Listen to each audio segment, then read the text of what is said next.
Did you know that a lot of the fear and anxiety we feel doesn't actually come from what's happening in our lives, but from how we see those events? This idea has been around for over 2,000 years, thanks to ancient Stoic philosophers, and it feels more relevant than ever in today's fast-paced, always connected world. With uncertainty being a constant, whether it's in our jobs or personal relationships, learning to handle fear and anxiety isn't just a nice to have, it's something we really need. This video will go over 5 specific strategies. Rooted in Stoic wisdom, this will help you not just deal with your emotions, but turn them into tools for growth and resilience. These are timeless methods used by great thinkers and leaders throughout history. These strategies have been tried and tested in the daily lives of successful people, leading to real and lasting change. Before we jump in, if you like what we're doing here, all I ask is that you hit that subscribe button. It's free and really makes a difference. Don't skip any part of the video. Each strategy builds on the last, and by the end, you'll have the tools to face fear and anxiety head-on, living a life that's strong and clear. So, let's dive in and figure out how to tackle your fear and anxiety and take back control of your life. Fear and anxiety can feel like those annoying guests who show up uninvited and just won't leave. But have you ever thought about what these feelings really are? The Stoics would have some thoughts on that. Fear and anxiety aren't the monsters we think they are. They're more like signals that show us our judgments about the world and what we care about. Realizing this is the first step to managing them. Imagine you're on stage, ready to give a speech. Your heart's racing, your palms are sweaty, and your mind is going wild with what-ifs. What if I forget my words? What if they laugh? What if I mess up? The Stoics would take a moment to ask, why does this situation make you anxious? Marcus Aurelius, a Roman emperor and one of the top Stoic philosophers, believed that it's not the situation itself that bothers you, but how you see it. He said that if something outside is stressing you out, the pain isn't really from that thing, but from how you're judging it, and you can change that judgment whenever you want. Fear, according to Stoicism, comes from thinking about losing something we care about, like our reputation, safety, or comfort. Anxiety, which is kind of like fear's sibling, pops up when we start to worry about that loss happening.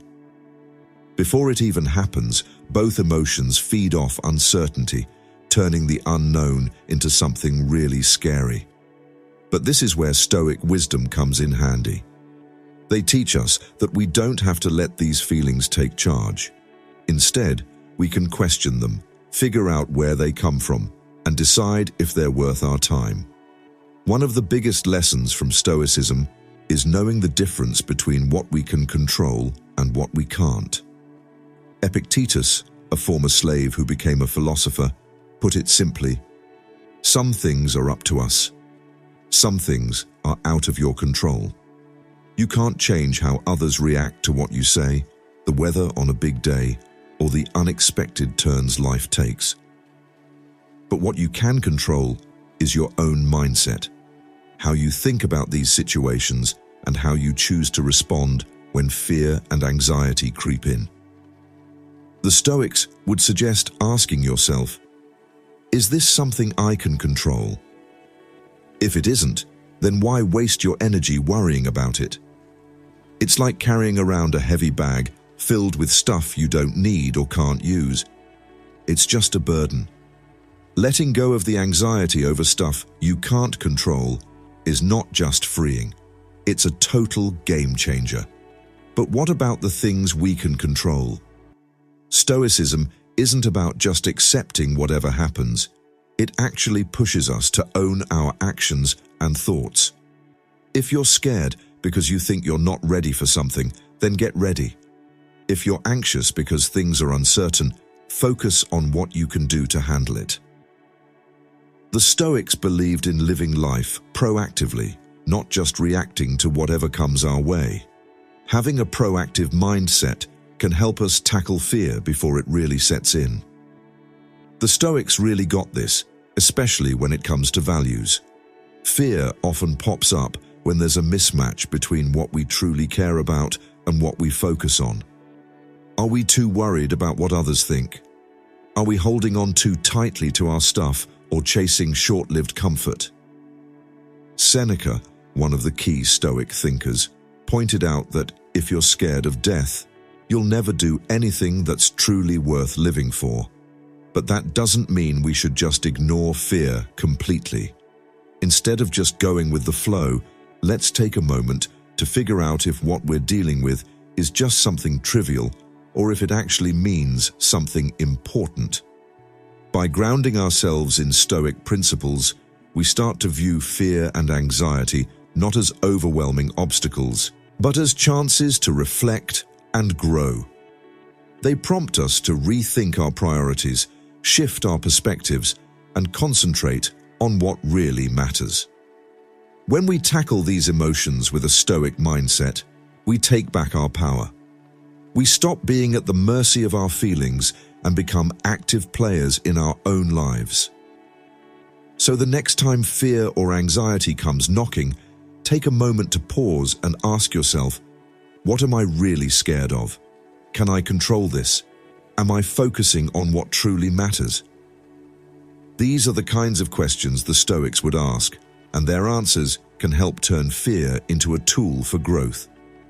By adopting this mindset, we can start living with more peace, clarity, and purpose, free from the burdens of unnecessary worry.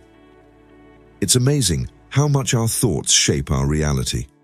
Two people can go through the exact same situation and feel completely different about it. One person feels calm, while the other is totally anxious. What's the deal? It's not the situation itself, it's how they see it. This idea is at the core of Stoicism. The ancient Stoics believed that our interpretation of the world shapes our experience, and by mastering our perceptions, we can change how we react to life's challenges. Think about being stuck in traffic. You can't control the cars or the clock, but you can control how you look at the whole situation. One way to look at it is frustration. This is ruining my day. Another way is gratitude. At least I have some time to listen to my favorite podcast. The situation doesn't change, but how you see it does. This shift, no matter how small it seems, can totally change your mood. Epictetus had a great way of putting it. What really gets people upset isn't the stuff that happens, but how they judge those things. Think about that for a moment. It's not the traffic jam, the missed chance, or the rude comment that's the problem. What really gets to us is the meaning we give to our experiences. When we learn to question those judgments, we can take control of how we feel. It's not just about traffic jams or little annoyances. Stoicism teaches us to apply this idea to the bigger challenges in life. For example, losing a job might seem really devastating at first, and it's normal to feel scared or sad. But the Stoics would suggest asking ourselves if there's another way to look at it. Maybe losing that job opens up new opportunities. Maybe it's a chance to get your life back on track with what really matters. Changing how you see things doesn't make the problems go away, but it does change how you deal with them. The cool thing about this Stoic idea is that it gives us the power to choose how we react to what happens around us. It reminds us that how we see things isn't set in stone. It can change. Seneca, another well-known Stoic, said we often suffer more in our heads than in real life. We tend to blow small setbacks way out of proportion. But if we stay grounded, when you're feeling overwhelmed, take a moment to pause instead of reacting right away. Take a deep breath and ask yourself what story you're telling yourself about what's going on. Sometimes, just recognizing the narrative in your head can help you see that it's blown out of proportion or not helpful. From there, you can choose a new, more empowering way to look at things.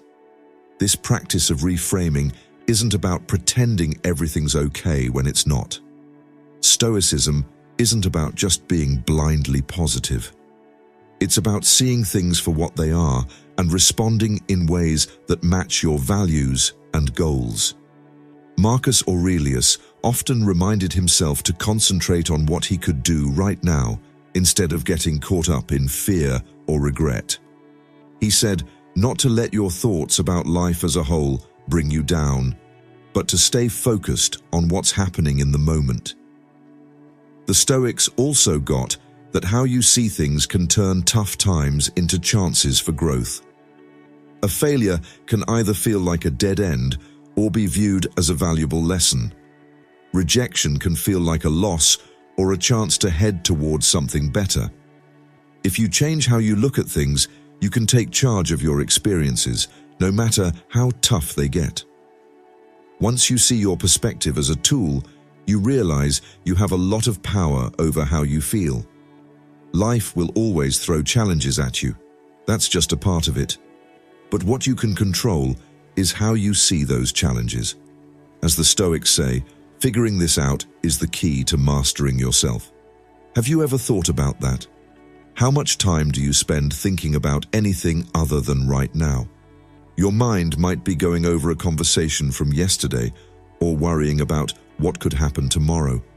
It's like our thoughts are always pulling us away from the one place where life is actually happening, the present. The Stoics got this and believed that real peace and clarity come when we ground ourselves in the moment. Picture this. You're at your desk working on something, but instead of concentrating, when you're trying to focus on what you need to do, your mind keeps bouncing between what you didn't finish last week and all the stuff you've got to tackle tomorrow. That mental noise causes stress, not because the work itself is hard, but because you're spreading your attention over things that are either gone or haven't even happened yet. Marcus Aurelius, the philosopher-emperor, had it right. Just focus on the present. It sounds easy, but staying present can be tricky. It doesn't mean you ignore the past or stop planning for the future. The Stoics weren't saying we should be reckless or forgetful. They taught that we should focus our energy on what we can control right now, in this very moment. The past is set in stone, and the future is a total unknown. What we do in the present is the only thing that really shapes our lives.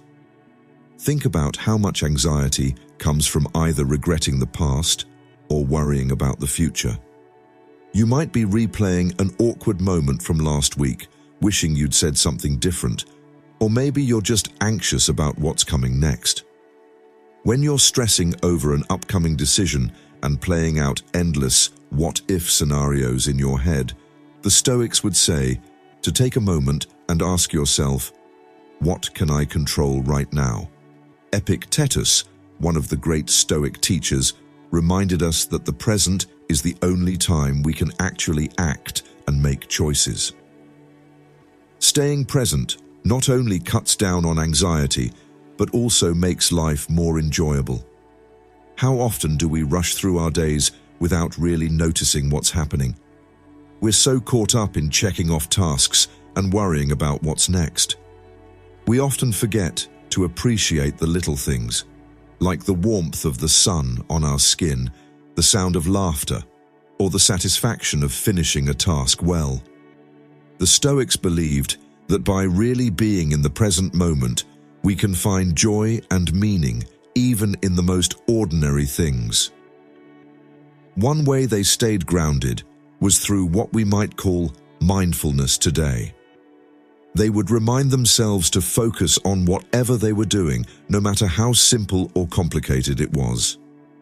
Marcus Aurelius even gave himself that advice. Live every moment like it's your last, but that doesn't mean you have to rush around all the time. It's really about being mindful and intentional with everything you do. Even simple things like eating or chatting become more meaningful when you're actually paying attention. Another useful tip from Stoicism is to take big, overwhelming situations and break them down into smaller, manageable chunks. Instead of stressing over everything that needs to get done, just concentrate on the next step. Seneca advised us not to let life can feel overwhelming, but tackling one thing at a time helps us make progress and keeps us from getting stuck in our heads. Living in the moment means accepting things as they are, without wishing they were different. If it's raining, just let it rain. If there's a delay, use that time for something else. The Stoics say that fighting reality just makes things harder. By embracing the present, we go with the flow of life and find a sense of freedom. It's not always easy to stay in the moment. Our minds tend to wander, and modern life pulls our attention in a million different ways. But the Stoics remind us that coming back to the present is like working out a muscle. It gets easier the more you do it. Start small. Next time your thoughts start drifting to the past or future, just gently bring them back to the here and now. Pay attention to your surroundings, your breathing, or whatever task you're doing. This simple act can really change how you relate to time and to yourself by focusing on the present. We take back our power. We stop being trapped by the past or worrying about the future, and instead, we focus on what's happening right now. Like Marcus Aurelius said, your happiness depends on how good your thoughts are, and the best thoughts are the ones grounded in the present. Have you ever noticed how we often shy away from thinking about the worst-case scenario? It's like we think that if we don't imagine it, it won't happen. But here's the thing, ignoring those thoughts doesn't keep us safe. Actually, it can make us more anxious because the unknown seems scarier in our heads. This is where one of the key Stoic practices, negative visualization, comes in. It's not about being a downer or fixating on bad outcomes. It's about getting yourself ready mentally and emotionally so that fear doesn't have a hold on you anymore. Imagine you're planning something important, like a wedding or a business presentation. You might worry about things going wrong, bad weather, tech glitches, or forgetting a crucial detail. It might make you really anxious, but the Stoics would tell you to face your fears head on, not to scare yourself, but to take away their power. Seneca, one of the top Stoic thinkers, said that if you see your problems coming in advance, they lose their grip on you. Basically, when you calmly think about what could go wrong, you take away their ability to freak you out. Negative visualization is about deliberately imagining the worst-case scenario, but the important part is that you do it from a calm place. Don't panic. Think about what could happen and how you'd handle it. For example, if you're worried about losing your job, ask yourself what you'd do if that happened. How would you manage financially? What opportunities might it create?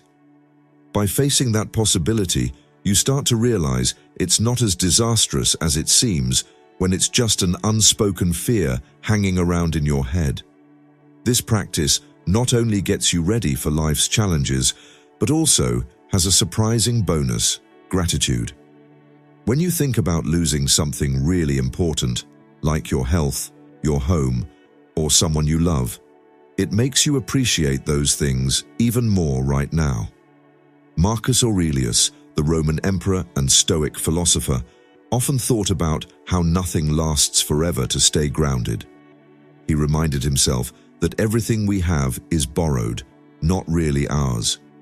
By practicing negative visualization, we learn to value what we've got while we still have it. There's a story often linked to Stoic thinkers about how they would, sometimes you've got to live like you've lost everything. Take Seneca, for example. He'd spend days eating nothing but the simplest food and wearing the roughest clothes, asking himself, is this really what I was afraid of? Doing this helped him see that even the worst situations weren't as terrible as he thought. It gave him the confidence to handle whatever life threw at him. You might be thinking, doesn't imagining bad outcomes just make you more anxious? It might seem that way, but actually, it's the opposite when you practice. Negative visualization helps you go from feeling overwhelmed by vague fears to dealing with specific situations that you can actually manage. It's like flipping on the lights in a dark room. Those scary shadows turn out to just be regular furniture. Instead of freezing up with, what if? Logically, you start thinking, so what? How would I deal with this? This practice also strengthens your mind to bounce back better. Life is unpredictable, and things will mess up eventually. But if you've already visualized and prepped for those moments, they won't hit you as hard. Stop seeing setbacks as impossible obstacles and start looking at them as challenges you're ready to tackle. Epictetus put it perfectly. Difficulties show you what you're made of. Negative visualization isn't about expecting the worst.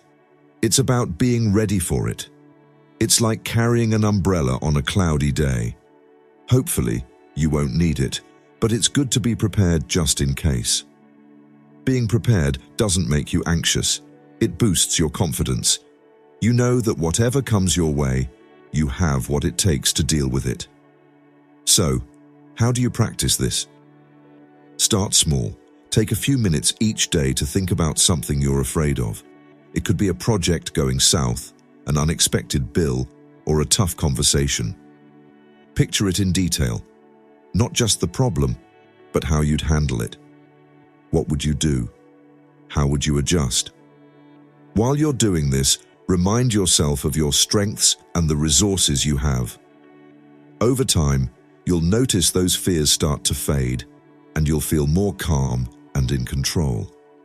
The great thing about negative visualization is that it's really practical. Philosophically speaking, it helps you get ready for life's challenges while showing you how to appreciate the good things in life. The Stoics realized that when we confront our fears head-on, we break free from them, and in that process, we discover a deeper sense of peace, gratitude, and resilience.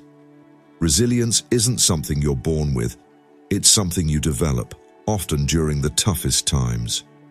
Think about a time when you faced a major hurdle. Maybe you lost a job. Dealing with a tough relationship or going through a personal failure can feel totally overwhelming, like it's impossible to get through.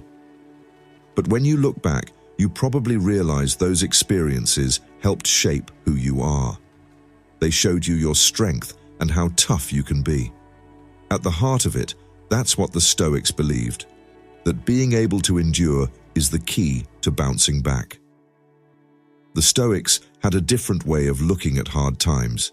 Instead of seeing them as setbacks, they saw them as chances to grow. Seneca famously said, "No man is more unhappy than he." Anyone who never faces challenges can't really prove themselves. It's those tough times that shape our character, just like a blade gets sharper with use. We get stronger from the struggles we go through. Think about it in real life. Take an athlete training for a marathon. It's not easy. There are long runs, sore muscles, and days when they just don't feel motivated at all. But it's through that pain and hard work that they build their endurance. The same goes for our mental and emotional strength. Every time we deal with a tough situation, we get a little stronger. When we choose not to give up, we get better at dealing with whatever comes next. The Stoics weren't just philosophers. They actually lived out their ideas about resilience. Take Epictetus, for instance. He was born into slavery and faced incredible hardships, but he didn't let that define him. Instead, he concentrated on what he could control, his mindset and actions. He taught his students that while we can't always pick our circumstances, we can always choose how we respond to them when things get tough. Basically, What he's saying is that tough times really show who you are. One of the main ideas from Stoicism is to get ready for challenges before they happen. They called this premeditatio malorum, which means thinking about bad things in advance. It's all about imagining what could go wrong and figuring out how you'd handle it. This isn't about being a downer or obsessing over negative stuff. It's more about strengthening your mind. If you prepare for hard times, you won't be so surprised when they hit. When you've already pictured yourself getting through tough times, it makes you more confident in handling them. One way the Stoics built their resilience was by willingly putting themselves in uncomfortable situations. For example, Seneca would sometimes live like he was poor, eating simple meals and wearing basic clothes. He did this to remind himself that even in the worst situations, he could handle it. He'd ask himself, "Is this what I was so afraid of?" This practice not only made him stronger, but also helped him fear less. When you give up comfort and luxury and realize you can handle discomfort, you stop being scared of it. Endurance teaches us patience too. The Stoics got that not every challenge can be tackled quickly. Sometimes you just have to push through. Marcus Aurelius often wrote about how important it is to keep going.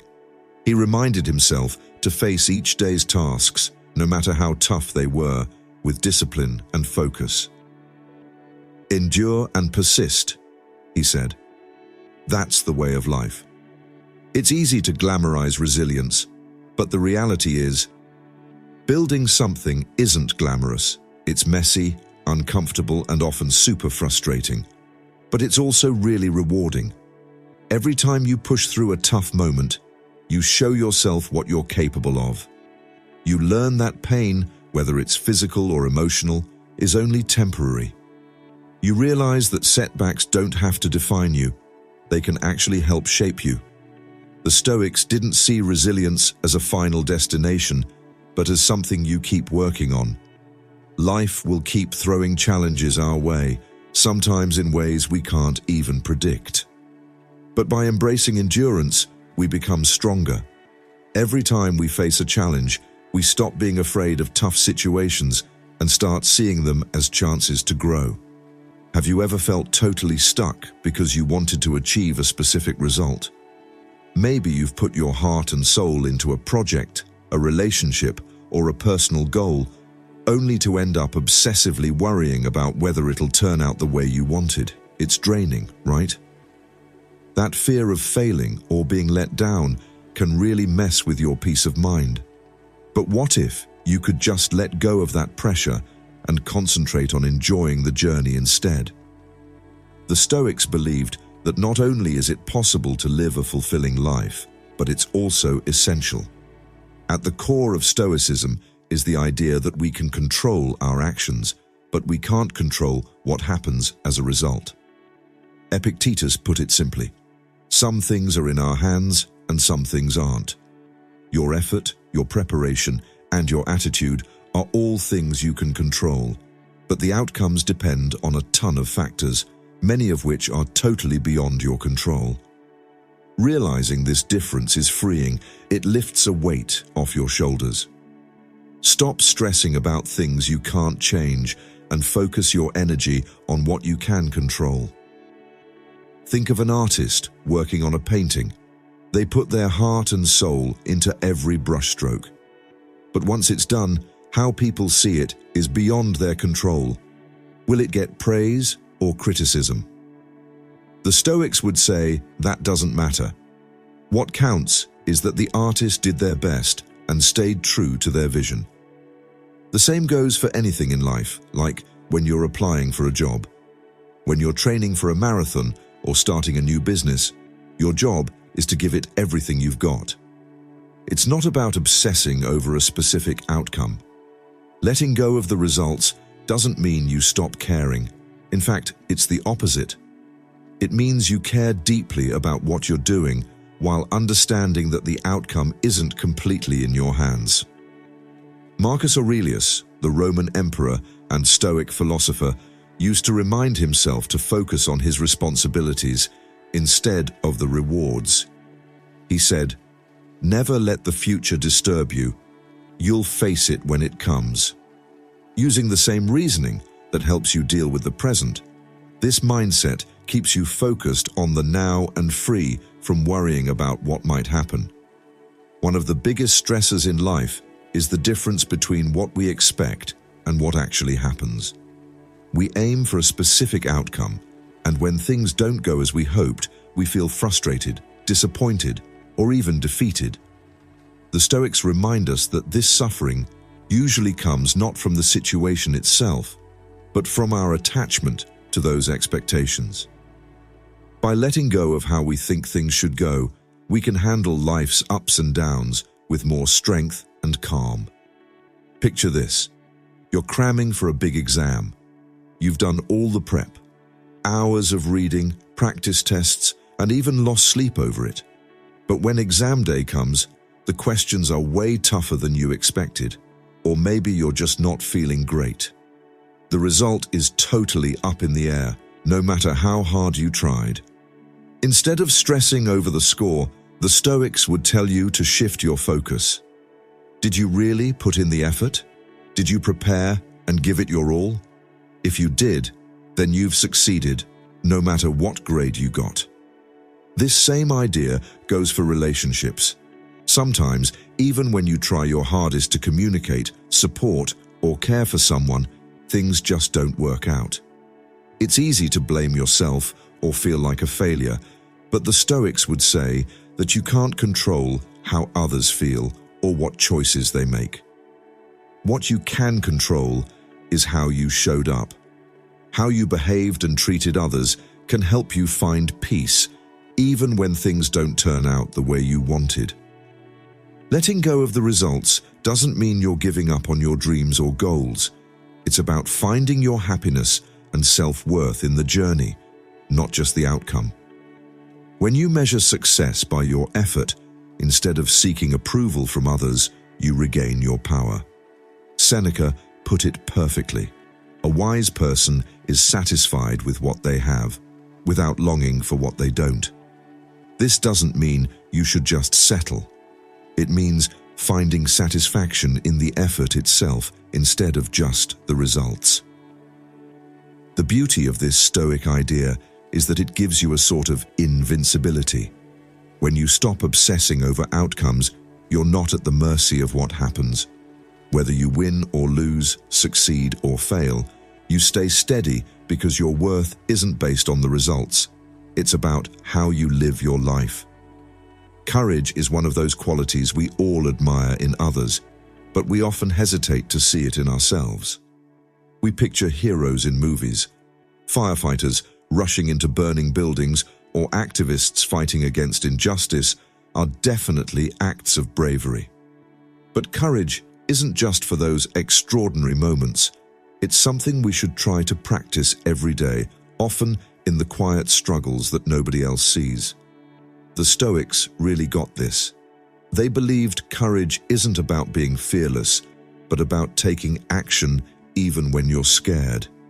Think about the last time you were afraid to do something important, like speaking up. In a meeting where you're facing someone about an issue, or even kicking off something new, like a project or a relationship, that little voice in your head might be saying, "What if I mess up? What if I look stupid?" Fear can really hold us back because it taps into our deepest feelings. But here's the deal. Courage isn't about not being scared. It's about pushing through anyway. As the Stoic philosopher Seneca put it, "He who is brave is free." Stoics think fear is just part of life. It's all about how we deal with it. Epictetus taught his students to focus on what they can control. You might not get rid of fear completely, but you can choose how to respond when it comes up. He said, to stop hoping things will go your way and just accept whatever happens. In other words, quit waiting for the perfect moment or when you feel totally confident. Take action now, even if you're scared. Courage isn't always about big, bold moves. It's often in the little things. Everyday decisions are all about having the guts to say no to things that don't match your values, even if it feels awkward. It's about standing up for yourself when someone oversteps their bounds. It's also about owning up when you're wrong and making it right. These moments might not grab headlines, but they really shape who you are and build your resilience. One of the coolest things about Stoic courage is the idea of facing discomfort. The Stoics understood that growth and progress usually means stepping into the unknown. Marcus Aurelius said that you have control over your mind, not the things happening around you. Get that, and you'll find strength. This means that courage starts in your head. When you're up against a challenge, instead of asking, "Why is this happening to me?" try asking, "What can I learn from this?" Or, "How can I grow from this?"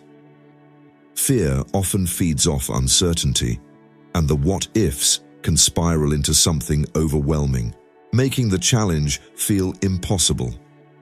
But the Stoics remind us that a lot of what we fear never actually happens, as Seneca pointed out. We often stress ourselves out more in our heads than in real life. When we face our fears directly, we usually find out they aren't as scary as we imagined.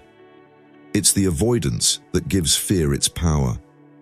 Being brave also means being open, and that can be tough to deal with. Having courage is about taking risks, even when you know you might fail or get hurt. But like the Stoics say, failure isn't something to be afraid of. It's something to accept. Every setback is a chance to learn and get better. Difficulties make the mind stronger, just like hard work builds the body. Seneca wrote, "When you stop being afraid of failure, you open yourself up to possibilities you never even dreamed of." Another key part of Stoic courage is its link to integrity. Real courage isn't about being reckless or selfish. It's about doing what's right, even when it's tough. It's about sticking to your principles, even if it costs you. Marcus Aurelius often reminded himself to act with fairness, kindness, and humility, no matter what the situation is. Courage is all about sticking to your values when the world tries to pull you in different directions. Living courageously doesn't mean you won't feel scared. You will. But every time you face that fear and choose to act anyway, you're building a muscle.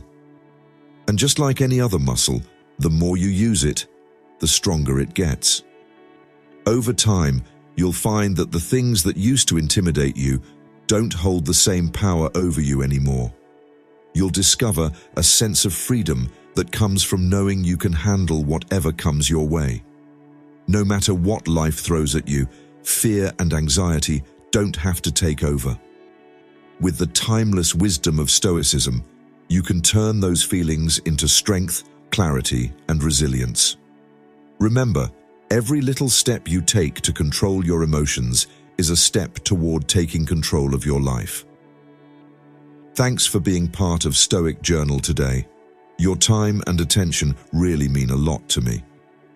If you found this video helpful, don't stop here. Click on one of the suggested videos on your screen to dig deeper into practical tips. Practical tips to help you live a more fulfilling life. Remember to stay strong and grounded. Catch you in the next video.